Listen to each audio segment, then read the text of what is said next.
अब देखो भाई लोग तोहनी के लागत हुई कि भाई भोजपुरी में सबसे पहले 100 मिलियन पवन सिंह ऐसे ही हवा में बोल दिल हुई। भोजपुरी इंडस्ट्री में 100 मिलियन सबसे पहले कौन देखा है?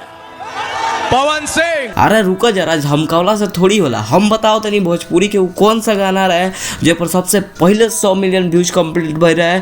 तो तनी के बस वीडियो के लाइक कर दिया लोग और मन करी तो चैनल को सब्सक्राइब कर ली लोग। का अब देखो पवन सिंह तो स्टेज से कह दे रहे कि भोजपुरी में सबसे पहले 100 मिलियन वाला गाना हम दिल बानी, लकीर खींच दिल बानी। और ये बात के सब कोई माइंडली ला ले और कोई के पता ना हो कि भाई भोजपुरी के कौन गाना रहा जब पर सबसे पहले 100 मिलियन व्यूज कंप्लीट हो गए रहे। तो रुको जरा हम बताओ तो देखो भोजपुरी के वो गाना के नाम रहे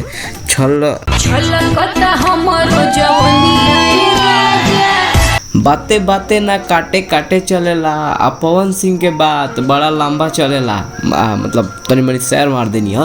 तो तनी के पता चल गई कि भोजपुरी के सबसे पहला 100 मिलियन वाला गाना रहा छलकता हमरो जवनिया है राजा, बोले छलकता के चाइना छलकता तो ये गाना रहा सबसे पहला 100 मिलियन व्यूज क्रॉस करे वाला। और अगर वीडियो पसंद आई हो तो वीडियो को लाइक कर दिए लोग, चैनल बनाए होंगे तो प्लीज सब्सक्राइब जरूर कर लीजिए लोग, और कमेंट में जरूर बताइए लोग तनी के वीडियो कैसा लगा। और ऐसा वीडियो और भी चाहिए तो कमेंट कर